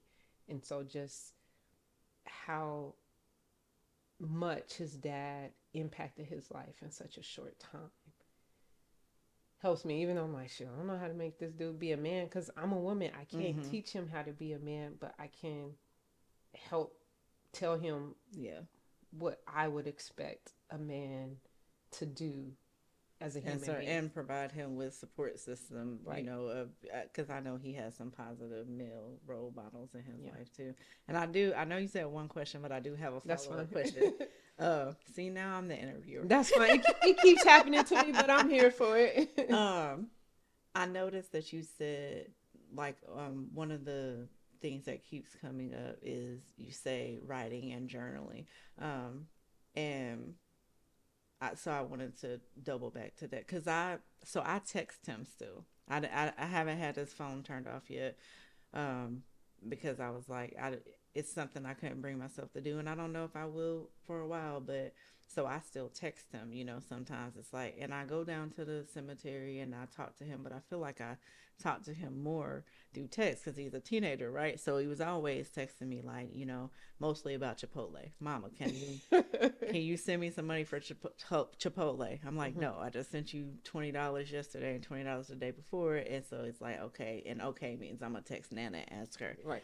And so I text him, but I noticed you were saying writing a lot. So it seems like you feel like that's something that helped you. But my question is, did you just kind of jump right into it, or did you have to kind of like, you did it once or twice and then you kind of picked it up? Or and the reason I asked that is because I used to write a lot when I was younger, and it's journaling has been suggested to me a couple of times, but I honestly feel like it's the vulnerability of it. I feel like I'm afraid to get into it because, like, oh, that's too vulnerable. Like, I'm, putting my feelings out on paper. So how did you get into it? And did you start with just writing your feelings, or you just kind of writing to write? Okay. So, like you, when I was younger, I wrote all the time, and I would always enter in different poetry contests Mm-hmm. and be it. I don't even know if they still have it, poetry.com, but I had several submissions to there and would get acknowledged. Mm-hmm. And I got acknowledged for some children's book to the point that they were questioning if something was going on in the home. My mom was like, no, her brain's just Mm-hmm. different. She liked all that weird stuff. And so it's actually a storybook about child abuse, and look Mm-hmm. how long I worked for DCS. I think that's kind of crazy. But as far as journaling goes, I struggled with that because in my mind, being a single parent and not having family here, I always felt like I don't have anybody to talk to. I didn't want to put all that burden on Caleb because he's a Mm-hmm. kid. Yeah. I shouldn't have to come home and tell him about all these crazy parents and kids I done dealt with at Mm-hmm. DCS all day. That's too much for a kid. So Yeah. I kept a lot of stuff inside. And so one of my friends, I seen her either on Instagram or social media where she had like a challenge for women, and she would put either verses or thoughts to journal. Yeah, I want to say maybe a topic Mm-hmm. and then a Bible verse. And so like you read it and Mm-hmm. whatever you get out of the Bible verse, you're journaling about. And I was like, I could do this. Mm-hmm. And so I started off, yeah, this ain't working for me. Like this, I'm not feeling it. Then one day, and I know everybody has their thoughts about Transformation Church, Mm-hmm. but Crazy Faith. And so that particular sermon when he was just talking about writing it down, manifesting what you want. Mm-hmm. And I was like, okay, everybody's talking about this manifestation. And then I sat down and I just thought about it. I said, I keep putting out there this negativity Mm-hmm. of I'm a single mom. I can't do this. Because honestly, that was always my goal growing up. I ain't going to be no baby mama. Mm-hmm. I'm going to be married. Uh-huh. I'm going to have 10 kids. I'm going to be a Not therapist. 10. This is before I understood. Now, I wouldn't mind another kid or two, but 10 is not Yeah. feasible Yeah. financially or physically. Mm-mm. Adopt. Yeah, I can probably do that. Yeah. But yeah, physically. Mm-mm. But anyways, so the crazy faith. So I wrote down a few different things, Mm-hmm. but then I was like, well, I need to write down what I want for my son Mm-hmm. because I don't know if I have it in me to help raise or create this Mm-hmm. decent human being when I'm hurting inside. Yeah. And so I just wrote and I wrote, and it was just so much anger. And I was cussing his dad out left and right. Like, Mm-hmm. how dare you leave me Mm-hmm. alone in this world to figure out how to raise a man? Yeah. Like, I get we might not have been together anymore, but how dare you? Mm-hmm. And then this, and after all this and that, and then I Mm-hmm. start. The more I wrote, in anger. I was like, oh, well, I kind of had a part of that. So my bad. Mm-hmm. And then I'm in full blown conversation with her, just in my head, but it's Mm-hmm. all out on paper. And so for a long time, I just left it in my Bible. Mm-hmm. I ended up getting a whole nother Bible. But then I was like, oh, well, I done read this Bible. Let me go back to my women's Bible and see something. And the letter fell out. Mm-hmm. And I read it and I bust out laughing. I was like, oh, I was tripping. Like I legit just wrote this whole man a letter and cussed him up and down. And then I'm telling jokes, cracking up, remembering this. And I was like, but even when I reread it, and it had been years since Mm-hmm. I wrote it, it was freeing. So I was like, okay, now what do I do with it? I was like, I'm gonna make sure I go leave it. Mm-hmm. When I said, he'll probably never read it. Yeah. Maybe he heard me. Mm-hmm. It is what it is, but I need to make sure this gets to him. Mm-hmm. So to me, in my mind, that's still a way. Like now, I'm not just driving down to Chattanooga monthly, Mm-hmm. but at that point in time, when I had the opportunity, even if it's just me, because I always ask Caleb, "Yo, you want to go with me to see your visit your dad's grave?" Like, Mm-hmm. no, we're going to Atlanta. Oh, we're gonna stop where? He's like, Mom. I'm like, you gonna get out? Nope. Okay, Mm-hmm. there. I need a moment. Yeah. Especially when Caleb was having a really difficult time in middle school. Mm-hmm. Middle school's rough, especially in Clarksville. Yeah. And I didn't know what to do. Like, I felt so lost that I made it a point to drive down there after I wrote this letter. Like, I need help. Mm-hmm. I need you to tell me that it's going to be okay. Yeah. I need you to make sure somebody steps in because I don't know what to do anymore. I said, and I know I need to be talking to God about this, but I need to talk to you because you his dad. Yeah. And so, That's comforting though, because I like in some of my texts I'll be like it's funny to me, but I know it's funny to me because I would always text them and then I'll be like, people would think I'm crazy because I'll be texting him stuff like, so I know you see me struggling down here. Since you got like a front line of communication, can you give me some help? Or like, can you ask him how many more days of this is gonna be until this? That's the kind of stuff I'll be texting him like, or sometimes it is like how did you think I would be okay without you? Because I'm not. Sometimes the texts are like that, but the texts I guess make me feel like I'm talking more to him than writing, but I do want to get into writing too, even if it's not directly to him. And so that's why I was wondering, like, kind of how where you got started with it. Right. Well, where I thought would be a good, starting point, I was like, oh, I can do this. Mm-hmm. It wasn't. It was just something that probably, because I want to say I came across a crazy faith probably 2 years after it aired. Mm-hmm. And it wasn't necessarily, now I did write a letter about what I want for my life. And so it's coming to fruition. Mm-hmm. But it's still me writing it down and forgetting about it and allowing myself to forget. Mm-hmm.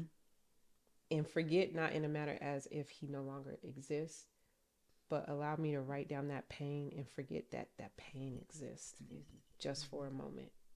And then when I'm ready, I didn't know I was ready, but I came across it and I was like, I was tripping for real. Like, not like in a bad way, but like, I really was but going before through you something. Released that, it felt so heavy. Right. Yeah. And so and I know some people think it's just a fad, but honestly, writing those letters, like even if when somebody's alive and you just got so much angst against them, writing that letter, getting it out, lighting it on fire. So the reason why I say light on fire, because we don't need to keep sending balloons up into the air. We don't know what it's doing to our jacked up solar system, right? But it's funny you said that, because that's why with this last balloon release we did some balloons, but I also got butterflies. I bought butterflies and we did like a butterfly release too. Yeah. And so so like I have clients. I'm like, okay, you ready to write your letter? And I'm like, oh, you still in that?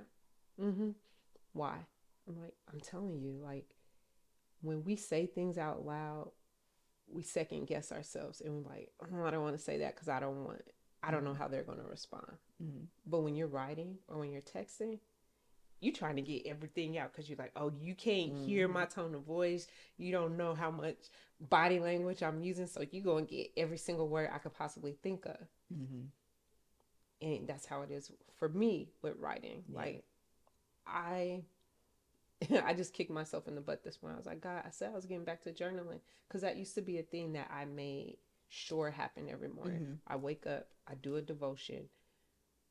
I'm not going to say I'm not a good prayer, but sometimes I feel like when I'm praying, it'd be quick, short, and sweet. Cause I'm like, yo, this ain't my forte. But writing, I can write all day if I allow myself that time and that vulnerability to express myself. And so sometimes I'll start off like, good morning, God. I don't know what I got for you today, but I'm going to just say thank you. You might hear from me later. And then my mind starts sinking. I might have 3 or 4 pages later. I'm like, oh, shit, like, I got to get ready for work. That. I do have a couple of things. Like, I got to get ready for work.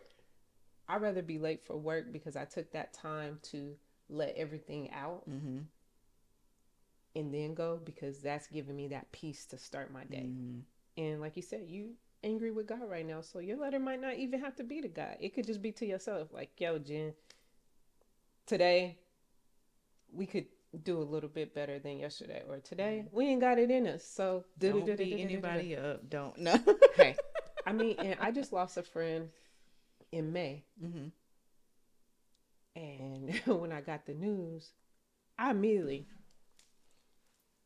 what the fuck is going on? Excuse my language, but it was like, what is wrong with you? And I just text, and then I put my phone down and I hit send, and I was like, why the hell did I do that? She ain't gonna get it. But I needed to do that, because in any other situation, that's what I would do.